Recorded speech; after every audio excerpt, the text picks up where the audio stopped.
Bonjour à tous et bienvenue dans cette capsule de présentation des mémoires transgénérationnelles et de la psychogénéalogie. On a souvent du mal à cerner ce qui se cache derrière tout ça, alors que cela provoque souvent de très nombreuses conséquences dans notre vie. Donc si vous êtes fan de développement personnel, c'est vraiment un outil incontournable. Il est vraiment nécessaire de comprendre tout ce qui peut se cacher derrière tout ça. Et cette première capsule, elle a pour but justement de vous présenter dans les grandes lignes à quoi ça correspond. Elle sera suivie de différentes autres capsules qui nous permettront d'entrer un peu plus dans les détails, en espérant qu'elles pourront vous aider, car peut-être que vous vous reconnaîtrez tout simplement et que vous n'aurez jamais pensé que les difficultés de votre vie présente proviennent sans doute de là, de votre histoire, de votre arbre généalogique. Alors, je vous rassure tout de suite, si vous n'aimez pas faire les arbres généalogiques, c'est pas forcément nécessaire. Parfois, certaines dates vont nous aider à trouver ce qui s'est passé. Et puis, vos ancêtres proches, donc ça peut être juste vos mères, grand-mères, grands-pères, voilà. Oui, on n'a pas forcément toujours besoin de remonter bien loin pour savoir ce qui s'est passé. Voire parfois, on n'a pas besoin de savoir du tout.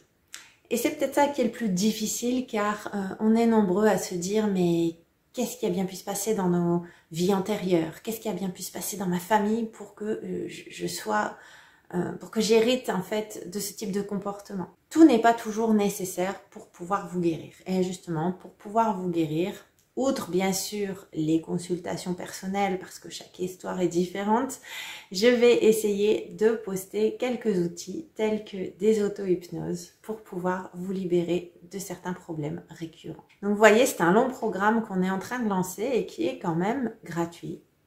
Et évidemment, pour aller plus loin, par contre, là, vous ne pouvez pas échapper à la consultation. Mais je dirais que le but de ces capsules, c'est aussi de vous aider peut-être à mettre le doigt sur ce qui peut coincer.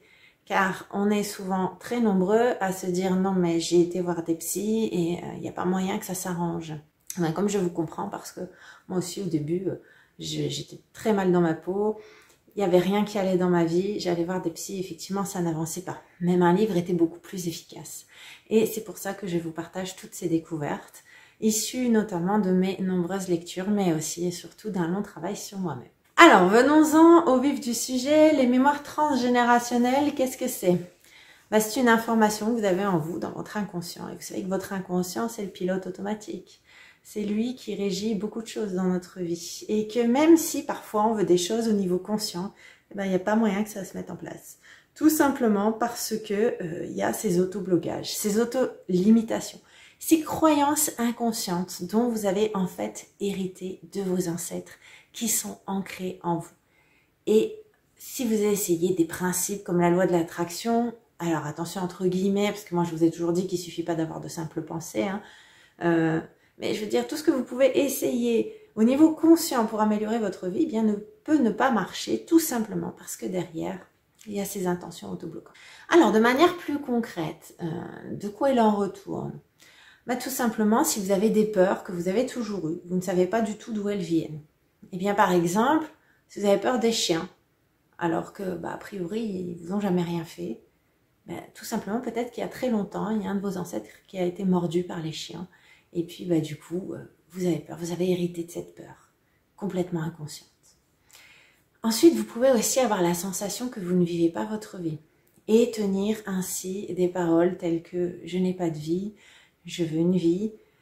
Vous avez envie peut-être de vous mettre à l'écart, vous n'avez jamais envie de sortir. Vous n'aimez pas le bruit, vous préférez le noir. Vous vous habillez souvent en noir. Et puis, il y a aussi certains prénoms du coup qu'on peut porter, comme Gisèle, comme Albertine. Il y a énormément de choses en fait donc qui vont mettre en évidence que vous portez le syndrome du gisant. Et le syndrome du gisant, bien, c'est le fait de ne pas pouvoir vivre sa vie. Parce que quelque part, on est télécommandé par un ancêtre qui est mort prématurément dans notre famille à un âge où il était inconcevable qu'il soit mort. Et de manière inconsciente, votre famille a fait en sorte que vous soyez l'enfant de remplacement. À partir de là, vous pouvez faire tout le travail que vous voulez pour être aligné avec vous-même et essayer de concrétiser dans la matière ce qui correspond à votre essence. Ce sera compliqué parce que vous êtes parasité tout simplement par cette volonté de remplacement qu'ont eu vos ancêtres. Ensuite, mémoire transgénérationnelle, ça peut être le fait de, comme je viens de vous le dire tout à l'heure, de tout mettre en œuvre pour vous en sortir. Mais finalement, il n'y a pas moyen de vous en sortir. Alors, je dirais que parfois ça peut arriver, un petit manque de chance. Mais quand c'est à l'échelle d'une vie que vous travaillez tout le temps, il n'y a pas moyen de vous en sortir, alors peut-être que vous portez des croyances. Des croyances comme « il faut travailler dur pour réussir ». Ou alors peut-être aussi que vos ancêtres ont perdu quelque chose. Un travail, une situation sociale. En tout cas, une perte suffisamment importante et traumatisante pour qu'ils n'aient pas pu digérer l'événement. Et que pour qu'inconsciemment, vous héritiez d'une sorte de loyauté familiale, d'une injonction qui vous dit que vous ne devez pas avoir mieux que le statut social de vos parents. Vous pouvez aussi avoir des difficultés dans votre vie amoureuse. Alors là, elles peuvent être diverses. Mais vous pouvez aussi, par exemple, être voué au célibat, ne jamais rencontrer quelqu'un qui vous convient. Ou au contraire, sentir une diminution de l'amour et de l'envie de votre partenaire après avoir eu vos enfants. Il y a énormément d'explications par rapport à toutes ces difficultés amoureuses qu'on peut également retrouver dans votre arbre. Donc vous voyez, ceci n'est que quelques exemples, mais ça vous donne une idée quand même de la largeur des conséquences des mémoires transgénérationnelles. J'ai même oublié de vous dire que certaines maladies peuvent également avoir une cause transgénérationnelle. Donc, voilà, ce que je vous propose dans les prochaines capsules, c'est d'étudier chaque thème les uns après les autres. Mais voilà, cette première capsule, elle a aussi pour but de vous montrer, si vous n'y avez pas encore pensé, que parfois vos difficultés peuvent clairement venir de là. Alors, pourquoi on hériterait des sentiments, des traumatismes de nos ancêtres?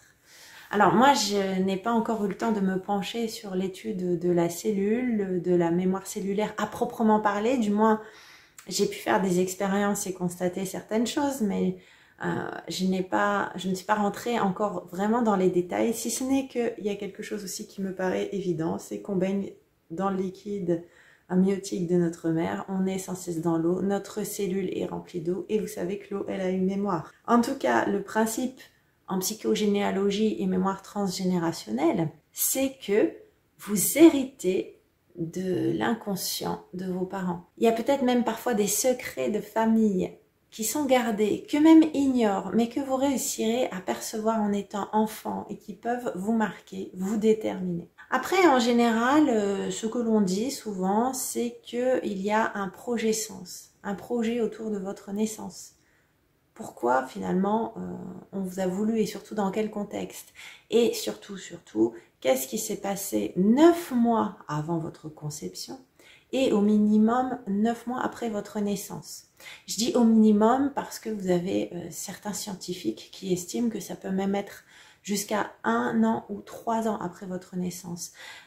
Ce sont des périodes où finalement l'enfant va absorber toutes les émotions des parents. Est-ce qu'il n'est pas encore vraiment une individualité à lui tout seul? Donc, vous voyez que tout a de l'importance dans ce qui a pu se passer avant, que ce qui a pu se passer au moment donc de ce projet sens, au moment où on a décidé en fait votre naissance. Alors encore une fois, et pour finir, je me répète, mais je l'ai dit au début de la vidéo, Dieu merci, rassurez-vous, quand vous avez des problèmes liés à votre mémoire transgénérationnelle, vous n'êtes pas obligé de trouver forcément la cause précise. Ça peut être en effet compliqué et même avec des dates, d'essayer de savoir exactement ce qui a pu se passer quand ça remonte à je ne sais combien d'ancêtres. Mais vous aurez quand même des outils pour essayer de savoir, une fois que vous aurez peut-être déterminé à peu près ce qui peut causer vos difficultés, vous aurez quelques pistes et quelques outils pour pouvoir vous libérer de ces mémoires et pouvoir vous réapproprier votre vie, réavancer dans votre vie, vous sentir mieux tout simplement. Donc j'ai hâte et me réjouis déjà de vous retrouver pour les prochaines capsules où nous rentrerons un petit peu plus dans les détails. Et en attendant, j'espère que vous avez aimé ce sujet. N'hésitez pas à me laisser des commentaires. Aussi, si vous avez peut-être des interrogations justement par rapport à vos mémoires transgénérationnelles pour que je puisse y répondre à l'occasion de capsules. Et pourquoi pas, si vous le souhaitez, à l'occasion de live spécialement dédiés suite à ces capsules, de façon à ce qu'on puisse essayer de déterminer peut-être la cause de votre mal-être Et bien sûr, après, si malgré tout cela, ça ne suffit pas, eh bien, vous savez qu'il vous reste aussi la possibilité de me consulter pour essayer de trouver ce qui peut être à l'origine de ce mal-être. J'espère en tout cas que cette vidéo vous a plu et je vous dis donc à très bientôt pour les prochaines vidéos.